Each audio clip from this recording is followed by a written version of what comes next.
Bismillahirrahmanirrahim. Assalamualaikum warahmatullahi wabarakatuh.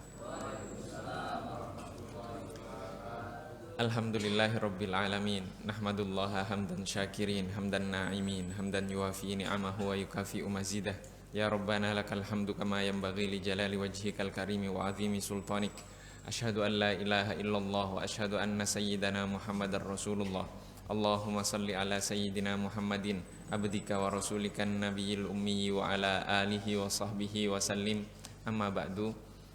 Alhamdulillah, pada kesempatan kali ini kita masih diberikan kesehatan dan juga kemampuan serta afiat oleh Allah Subhanahu wa taala untuk melanjutkan kajian kita, yaitu wasiat Siddiqiyah yang dikumpulkan oleh Sayyid Muhammad bin Siddiq Al-Ghumari tentang akhlak. Dan semoga Allah Subhanahu wa taala menganugerahkan kepada kita ilmu yang bermanfaat, kemampuan untuk mengamalkannya di dalam kehidupan kita. Allahumma amin. Sebelum kita memulai, mari kita sama-sama membaca Al-Fatihah. Kita khususkan untuk penulis wasiat, yaitu Sayyid Muhammad bin Siddiq Al-Ghumari, dan putra beliau yang menjelaskan wasiat ini, yaitu Sayyid Abdul Aziz. Dan juga untuk kita semuanya, ala hadhihi ya wa bikulli niyatin shalihah wa ila hadratin nabiyil mustafa sallallahu alaihi wa alihi wasallam. Al-Fatihah. A'udzu billahi minasyaitonir rajim. Bismillahirrahmanirrahim. Alhamdulillahirabbil alamin. Arrahmanir rahim. Maliki yaumiddin. Iyyaka na'budu wa iyyaka nasta'in. Ihdinas siratal mustaqim. Siratal ladzina an'amta 'alaihim ghairil maghdubi 'alaihim waladdallin. Amin.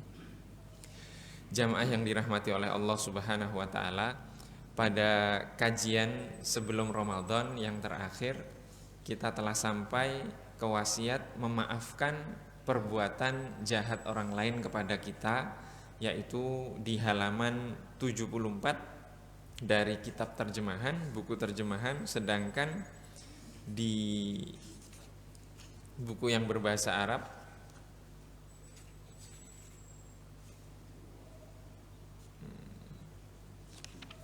di halaman 35. Kita akan melanjutkan wasiat yang selanjutnya. Temanya adalah menyayangi yang muda dan menghormati yang tua. Syekh Muhammad bin Siddiq radhiyallahu taala anhu berwasiat, watarhamas saghira wa tuwaqqiral kabira. Aku pun berwasiat agar menyayangi yang muda dan menghormati yang tua. Kemudian Sayyid Abdul Aziz menjelaskan, sebab yang demikian termasuk akhlak yang mulia yang diajarkan oleh Rasulullah sallallahu alaihi wasallam. Dari awal kitab ini kita sudah membahas bahwa beliau selalu mengatakan seperti ini.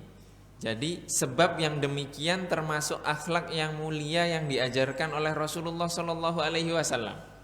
Artinya seluruh wasiat yang ditulis tentang akhlak itu bersumber dari Rasulullah sallallahu alaihi wasallam. Kemudian dan diriwayatkan bahwa orang yang tidak seperti itu bukanlah termasuk golongan beliau. Jadi orang tua yang tidak menyayangi yang muda, atau anak muda yang tidak menghormati yang tua, itu bukan termasuk dari golongannya Rasulullah sallallahu alaihi wasallam. Sebagaimana sabda Rasulullah sallallahu alaihi wasallam, laisa minna man lam yarham saghirana wa yuwaqqir kabirana.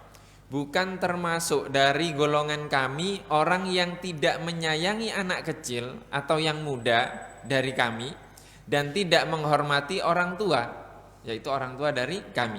Hadis tersebut diriwayatkan oleh Al-Imam At-Tirmidzi dari Sayyidina Anas bin Malik radhiyallahu taala anhu. Sayyidina Anas bin Malik ini hidup bersama Rasulullah dan menjadi anak kecil yang membantu Rasul di dalam rumah tangga Rasulullah Shallallahu Alaihi Wasallam. Beliau di beberapa riwayat dikatakan antara 9 sampai 10 tahun bersama Rasulullah. Dan itu usia beliau masih kecil, masih muda. Di sini Sayyidina Anas tidak pernah mendengar Rasulullah Shallallahu Alaihi Wasallam mengatakan jangan ini, jangan itu, jangan, nggak pernah. Itu kasih sayang Rasulullah Shallallahu Alaihi Wasallam kepada Sayyidina Anas. Itu akhlaknya Rasulullah Shallallahu Alaihi Wasallam kepada anak kecil. Dan Sayyidina Anas artinya orang pilihan yang sampai hidup bersama Rasulullah Shallallahu Alaihi Wasallam. Kalau di antara kita siapa yang nggak pernah mukul anaknya? Semuanya pernah. Tapi ya jangan disamakan anak-anak sekarang dengan Sayyidina Anas bin Malik, jauh. Artinya ini Rasulullah menyayangi anak kecil. Dan Sayyidina Anas bin Malik bagaimana menghormati Rasulullah Shallallahu Alaihi Wasallam? Sayyidina Anas bin Malik sekembali dari rumah Rasulullah Shallallahu Alaihi Wasallam diinterogasi oleh sang ibu. Sang ibu menanyakan hal-hal detail tentang kehidupan Rasulullah di dalam rumah. Kalau di luar rumah banyak yang tahu, tapi kalau di dalam rumah tidak ada yang tahu kecuali orang terdekat. Tapi apa yang dilakukan oleh Sayyidina Anas bin Malik? Sayyidina Anas bin Malik tidak menjawab sedikit pun pertanyaan sang ibu. Kata sang ibu apa? Seandainya kamu bocorkan rahasia Rasulullah kepadaku, saya tidak akan izinkan kamu lagi untuk membantu Rasulullah di rumahnya. Jadi rahasia keluarga itu dijaga. Oleh siapa? Oleh Sayyidina Anas bin Malik. Ini bagaimana beliau menghormati Rasulullah Shallallahu Alaihi Wasallam. Dan hal itu sudah jauh sekali kita dari akhlaknya Rasulullah Shallallahu Alaihi Wasallam sekarang. Coba sekarang masalah apa yang bisa selesai sebelum viral? Gak bisa, diviralkan dulu baru selesai. Terus aib itu ditutup di mana kalau sekarang? Tidak bisa. Tidak bisa. Di rumah diam, di media sosial terkenal. Di media sosial terkenal. Maka kita sudah masuk ke zaman yang berbeda dan kita harus lebih mengenal Rasulullah Shallallahu Alaihi Wasallam. Bagaimana menyayangi yang muda dan bagaimana menghormati yang tua. Dalam riwayat lain, Rasulullah Shallallahu Alaihi Wasallam juga pernah bersabda kepada sahabat Anas bin Malik radhiyallahu taala anhu, ya Anas, wahai Anas, irhamis shaghira, sayangilah anak kecil, wa waqqiril kabira, dan hormatilah orang yang dewasa atau orang yang besar. Takun min rufaqai, niscaya engkau termasuk golonganku. Rufaqo itu artinya rafiqun, yang menemaniku. Artinya dekat bersama Rasulullah Shallallahu Alaihi Wasallam. Sebelum ini kita kaji tentang menyayangi anak yatim. Bahwa Rasulullah bersabda, ana wa kafilul yatim kahata ini.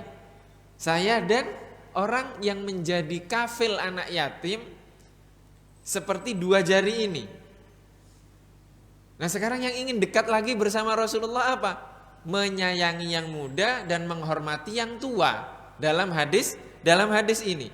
Dan ini Rasulullah sampaikan kepada Sayyidina Anas bin Malik. Kira-kira mungkin gak Sayyidina Anas bin Malik yang ketika di dunia tinggal bersama Rasulullah Sallallahu Alaihi Wasallam dalam keluarganya Rasulullah, di sorga gak bersama Rasulullah? Mungkin gak? Gak mungkin. Di dunia bersama Rasulullah, di akhirat bersama Rasulullah.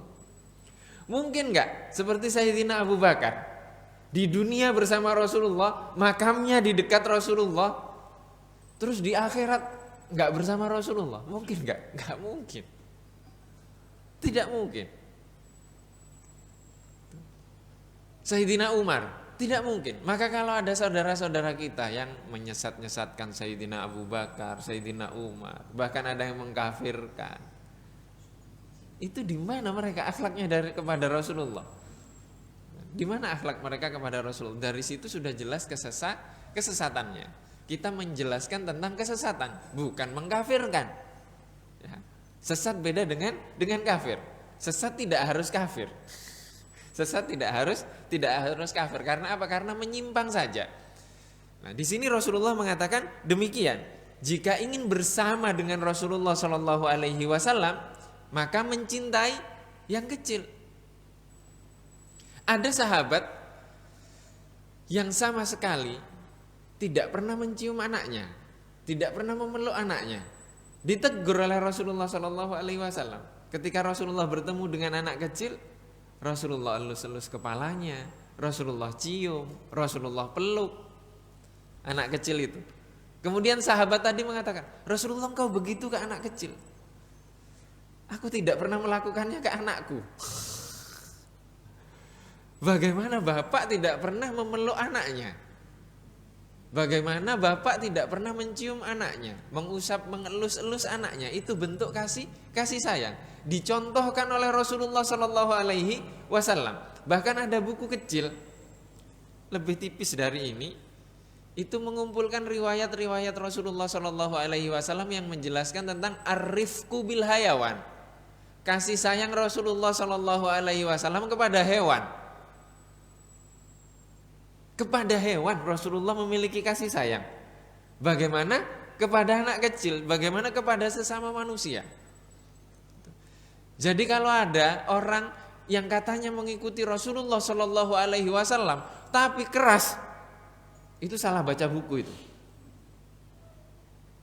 Keras banget, kerasnya kepada sesama muslim. Itu salah baca. Karena Rasulullah tidak seperti itu. Rasulullah tidak seperti itu. Rasulullah itu penuh kasih sayang. Di dalam kitab Akhlakun Nabi, Imam Abu Syekh rahimahullahu taala meriwayatkan dari sahabat Sayyidina Ali bin Abi Thalib radhiyallahu taala anhu saat mensifati majelis Rasulullah sallallahu alaihi wasallam, yuwaqqiruna fihil kabira wa yarhamuna as-saghira. Di dalamnya dihormati orang tua dan disayangi yang lebih muda. Jadi ini sifat majelisnya Rasulullah sallallahu alaihi wasallam. Mohon maaf, berapa banyak DKM masjid yang kalau melihat anak kecil di masjid lari-lari, dimarahi, kalau perlu diusir. Itu rahmatnya di mana? Kasih sayangnya di mana? Itu di mana-mana seperti itu. Terus anaknya nggak pulang ke rumah, bingung karena main ketemu di rental PS, di warnet, di manalah, mabar sama temannya, dimarahi juga. Terus anak kecil mau di mana? Ya di masjid. Mau canda, injak-injakkan kaki, alhamdulillah masih sholat. Mengganggu tidak? Ya mengganggu. Ya mengganggu. Tapi bisa tidak kita khusyuk? Sedangkan anak-anak kecil itu dibiarkan saja, memang dunia mereka seperti itu. Kemarin asar, anak kami main dari zuhur, gak balik-balik, asar tiba-tiba sudah di masjid. Sholat di sof paling belakang dengan gengnya. Saya masbuk, canda dia. Tapi ketika sujud melihat bapaknya di belakang, rata sendiri. Ya anak kecil seperti itu. Anak kecil seperti itu. Mereka sudah seperti itu sudah alhamdulillah. Tidak perlu kita terlalu keras atau gimana, enggak. Terus siapa yang akan melanjutkan? Kita di sini. Ini majelisnya Rasulullah Shallallahu Alaihi Wasallam, juga ada anak kecil. Dan Rasulullah menyayangi anak kecil, menghormati yang tua.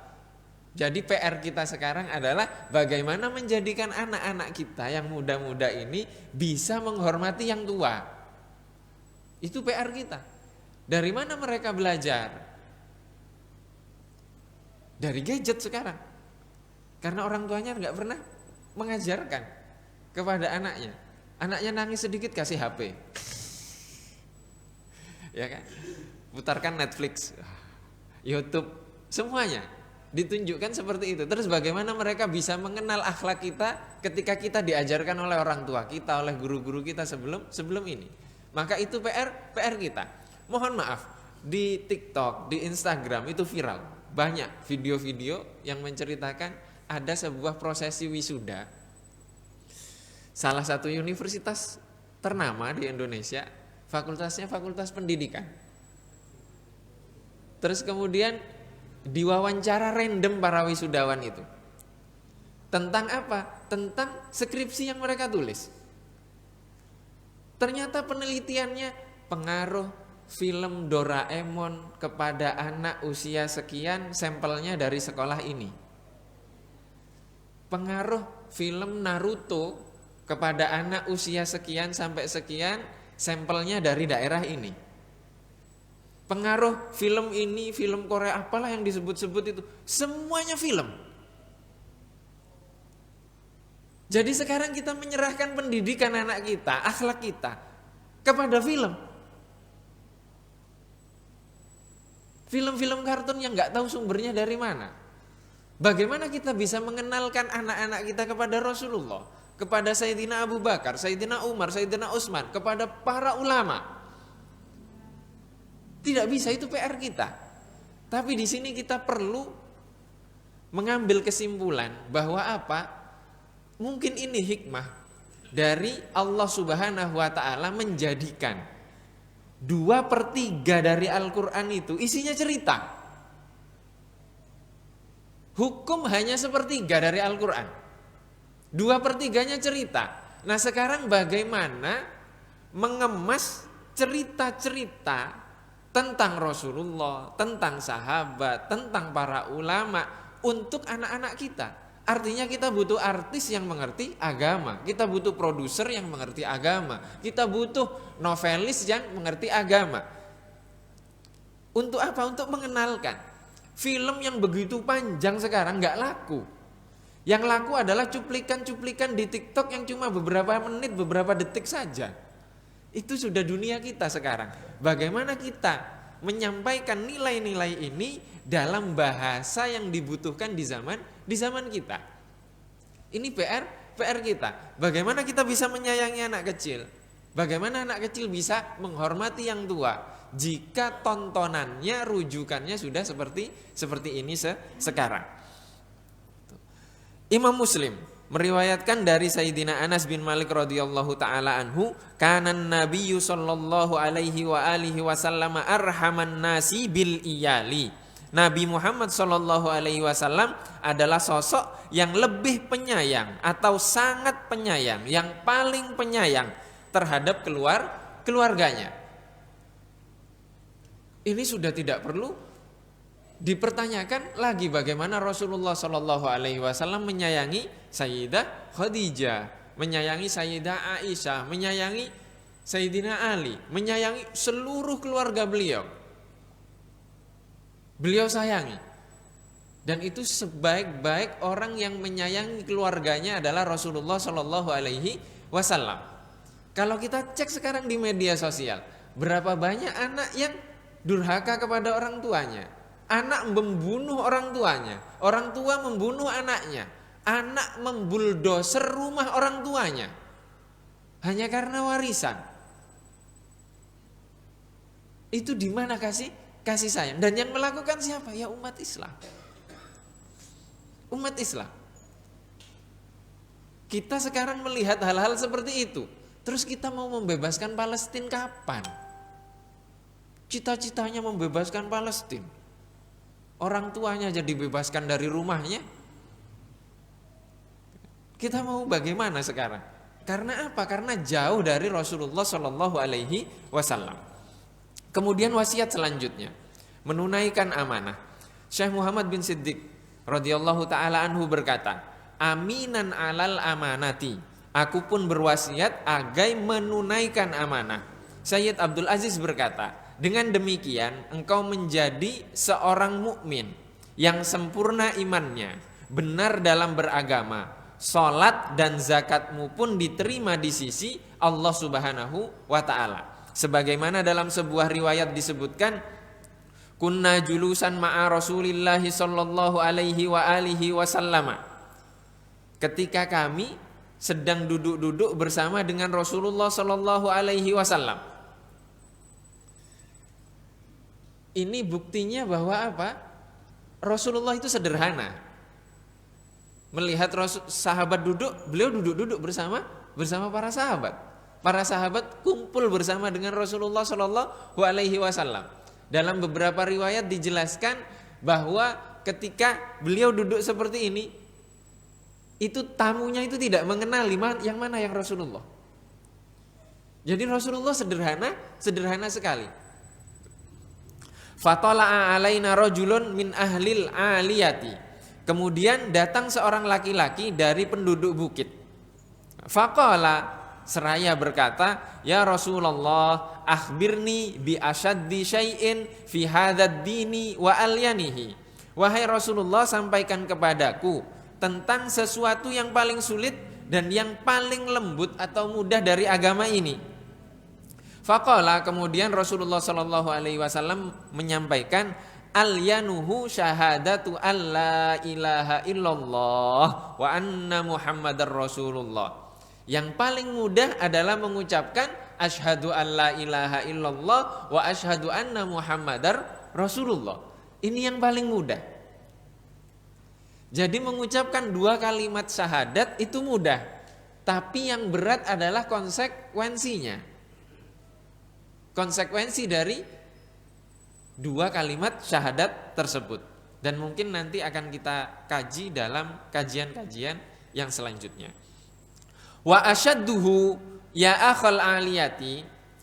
Sedangkan yang paling berat, wahai saudaraku, al-amanatu, yaitu amanah. Innahu la dina liman la amanata lahu wala salata wala zakata lahu. Sesungguhnya tidak ada agama bagi orang yang tidak memiliki amanah, dan tidak ada pula salat, tidak ada pula zakat bagi dia. Artinya orang yang tidak memegang amanah itu sama dengan tidak beragama, atau agamanya tidak sempurna, dan zakatnya pun tidak diterima, salatnya pun tidak diterima. Berat sekali tidak melaksanakan amanah. Begini, tahun 2014 kurang lebih, itu kami waktu pendidikan di Mesir, ada sahabat yang tertimpa musibah. Malam ulang tahun putrinya itu meninggal setelah dirawat intensif dan tidak sadar, koma, harus pakai alat bantu pernafasan, itu kurang lebih 1-2 bulan. Minggu terakhir sebelum wafat itu kami sudah nggak punya uang untuk membayar uang rumah sakit, biaya rumah sakit. Itu satu malam waktu itu mungkin sampai 6 juta, 7 juta. Beratlah bagi kami mahasiswa, kita sudah ngumpulkan begini banyaklah donasi semuanya. Tersisa seminggu itu tersisa $1.000. Tidak ada lagi. Saya tanya, waduh ini gimana kalau kita keluar dari rumah sakit meninggal ini anak? Akhirnya kami nanya ke Profesor Dr. Muhammad Ra'fat Utsman. Waktu itu usia beliau sudah 84 tahun, 85 tahun. Beliau ulama di Al-Azhar, pakar bidang perbandingan madhab. Kami nanya, Syekh, bagaimana hukumnya kami mengeluarkan anak yang kondisinya seperti ini? Karena apa? Karena kami sudah tidak ada lagi biaya untuk membayar rumah sakit. Beliau mengatakan, keluarkan saja, tidak apa-apa. Nanti kan meninggal, Syekh. Tidak apa-apa meninggal. Loh, berarti dosanya kami yang nanggung. Karena kami tidak menjaga agar anak ini tetap hidup selama masih bisa, selama masih ada harapan. Kata beliau apa? Tidak, Aska. Nanti yang bertanggung jawab adalah pemerintah.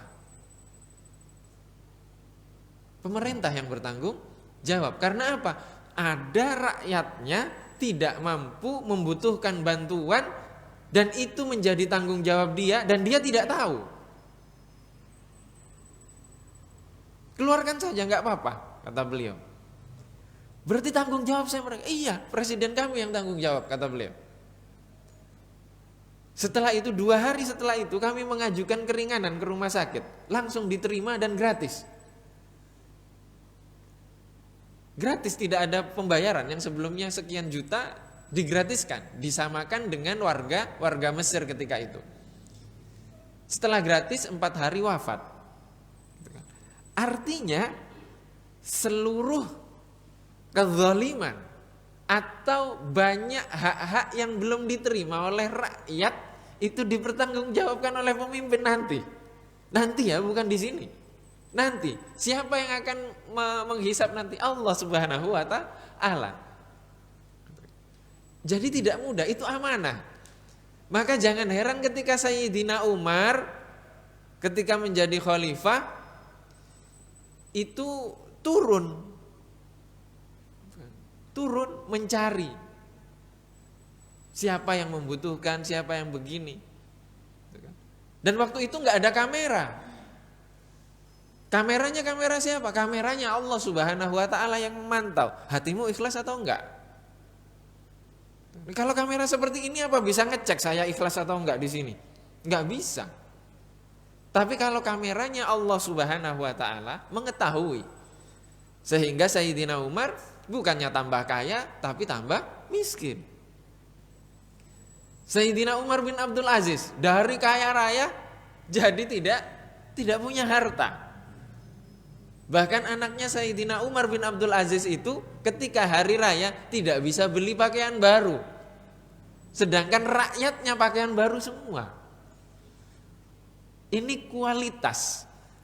Kualitas apa? Ulama-ulama terdahulu itu mencontohkan itu bagaimana menjaga amanah tersebut. Jadi wajar kalau Rasulullah Shallallahu Alaihi Wasallam menyampaikan seperti ini dan mereka menghayati dalam kehidupan beliau-beliau ketika memimpin. Dalam riwayat lain Rasulullah Shallallahu Alaihi Wasallam bersabda, la imana liman la amanata lahu. Tidak sempurna keimanan seseorang yang tidak amanah atau yang tidak memiliki amanah. Hadis riwayat Imam Ahmad dan Ibnu Hibban dari Sayyidina Anas bin Malik secara marfu. Maka amanah di sini penting sekali.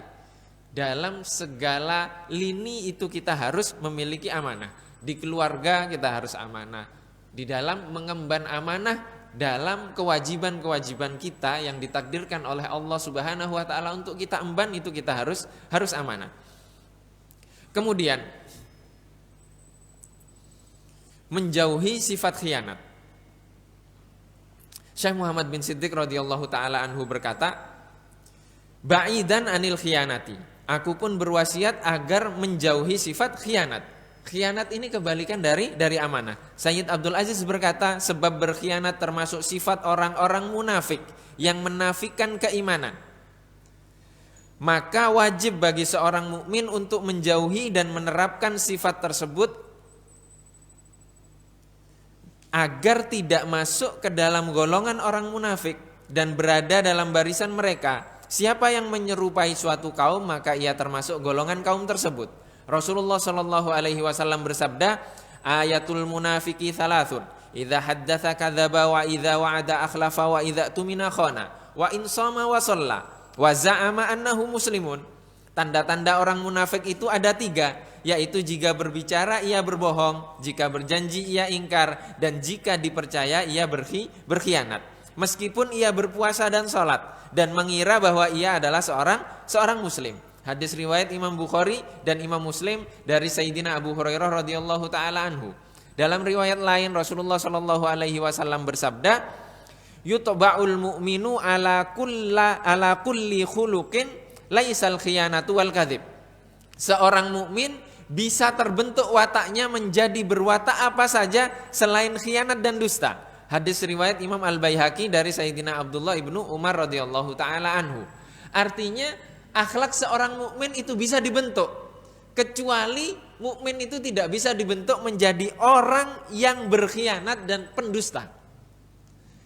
Khusus untuk khianat dan dusta itu tidak bisa bagi seorang mukmin. Dan ini penting sekali. Penting sekali tentang khianat dan juga dusta. Di sini ciri kemunafikan. Ya, ciri kemunafikan. Salah satu keutamaan dari sholawat atas Rasulullah Shallallahu Alaihi Wasallam, mungkin nanti setelah kita selesai kitab ini kita akan baca satu kitab tipis, bisa selesai mungkin 3 kali 4 kali pertemuan, itu tentang keutamaan sholawat atas Rasulullah Shallallahu Alaihi Wasallam. Salah satunya adalah ketika kita membaca sholawat atas Rasulullah Shallallahu Alaihi Wasallam 100 kali dalam sehari, itu Allah Subhanahu Wa Taala menghilangkan kemunafikan dalam diri kita. Itu salah satu keutamaan dari sholawat atas Rasulullah Shallallahu Alaihi Wasallam. Dan tema yang terakhir yang kita kaji pada kesempatan kali ini adalah sabar terhadap cobaan yang berat. Syekh Muhammad bin Siddiq radhiyallahu taala anhu berkata, "Saburon indasyadaidi." Aku pun berwasiat agar selalu sabar terhadap cobaan yang berat. Sayyid Abdul Aziz berkata, menjelaskan, agar engkau beruntung mendapatkan salam para malaikat di sorga kelak, dan ungkapan selamat mereka kepadamu merupakan kesudahan yang baik, yang mulia, lagi penuh kenikmatan. Sebagaimana dalam firman Allah Subhanahu wa taala, wal malaikatu yadkhuluna alaihim min kulli bab salamun alaikum bima sabartum fa ni'ma uqbaddar. Sedangkan malaikat-malaikat masuk ke tempat-tempat mereka dari semua pintu sembari mengucapkan salamun alaikum bima sabartum, keselamatan bagi kalian atas kesabaran kalian atau dengan kesabaran kalian. Maka alangkah baiknya tempat kesudahan itu. Al-Quran surat Ar-Ra'd ayat 24. Adapun orang yang tidak sabar akan dahsyatnya cobaan, ujian dan musibah, tidak akan memperoleh yang seperti itu. Jadi orang yang tidak sabar tidak akan mendapatkan salam dari para malaikat dan tidak mendapat keberuntungan yang agung tersebut. Di dalam kesabaran terhadap cobaan berat dan perkara yang tidak disukai manusia, ada kebaikan dan keutamaan besar yang tidak diperoleh seseorang dengan amal selainnya.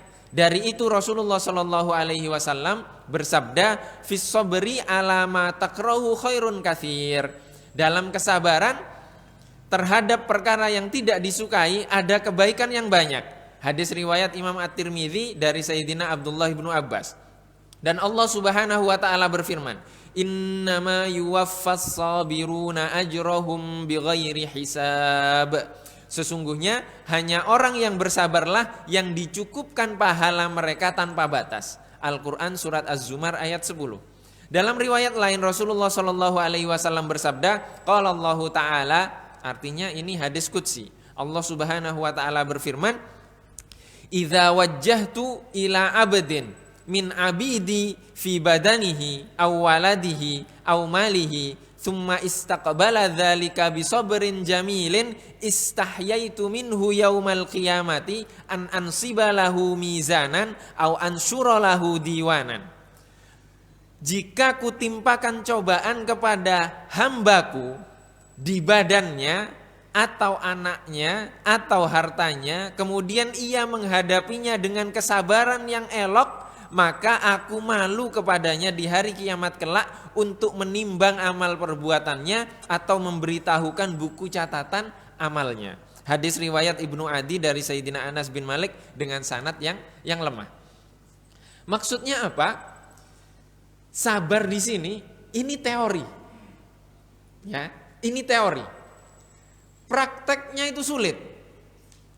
Tidak mungkin seseorang dikatakan sabar tanpa ujian, itu tidak mungkin. Artinya untuk mengetahui kesabaran harus diuji. Diuji di mana? Di kehidupan. Makanya teori yang paling sulit mengajar itu tentang akhlak. Ngajar sabar di sini hidupnya enak terus. Enggak pernah dapat ujian. Bisa menjelaskan kesabaran? Tidak bisa.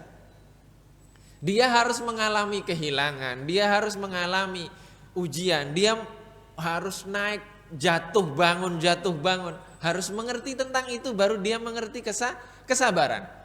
Contoh yang sempurna siapa? Rasulullah Shallallahu Alaihi Wasallam. Bagaimana Rasulullah di Makkah? Mungkin kita melihat di Makkah itu lebih sengsara Rasulullah. Sengsara dengan siksaan apa? Dengan siksaan zahir. Karena orang Makkah itu badui, jauh dari peradaban, tidak suka. Kamu gak cocok dengan saya tunjukkan ketidakcocokan saya musuhi kamu, saya siksa kamu, saya beginikan kamu, saya usir kamu, saya pukuli kamu, saya begini. Itu di Makkah. Setelah pindah ke Madinah, Madinah itu kota berperadaban. Ada orang Yahudi di sana. Yahudi artinya dia memiliki ilmu kitab. Mereka adalah ahli kitab. Pernah diutus Nabi kepada mereka. Mereka memiliki ilmu, berperadaban. Maka ujian di Madinah beda dengan ujian di Makkah. Di Madinah sudah ada orang munafik. Karena Nabi Muhammad sudah punya kekuatan, sudah punya pengikut. Musuhnya dari mana? Dari dalam. Ujiannya beda lagi. Abdullah ibnu Ubay ini dibunuh sahabat saya secara zahir, KTP-nya Islam. Kan gak mungkin dibunuh.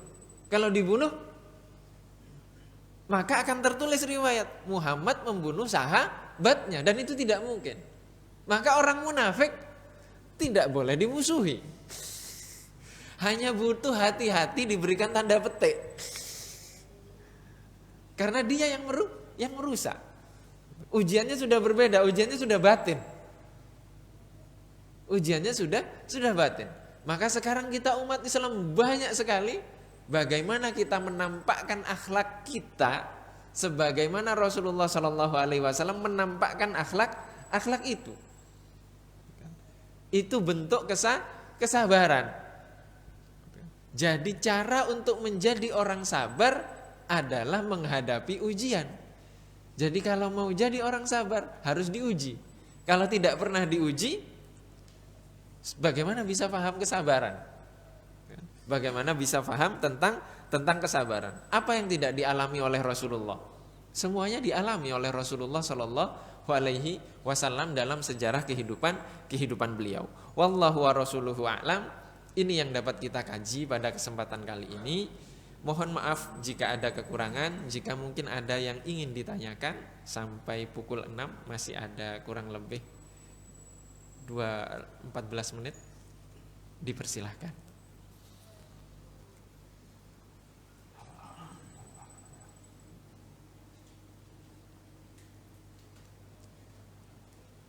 Tidak ada? Jika tidak ada, mari kita tutup dengan sama-sama membaca doa kafaratul majlis. Subhanakallahumma wa bihamdika asyhadu an la ilaha illa anta astaghfiruka wa atubu ilaik. Semoga Allah Subhanahu wa taala menjadikan kita sebagai orang yang amanah, sabar, dan juga dijauhkan dari tanda-tanda kemunafikan dalam kehidupan kita dan dalam diri kita. Allahumma amin. Wabillahi taufiq wal hidayah war ridha wal inayah. Wassalamualaikum warahmatullahi wabarakatuh.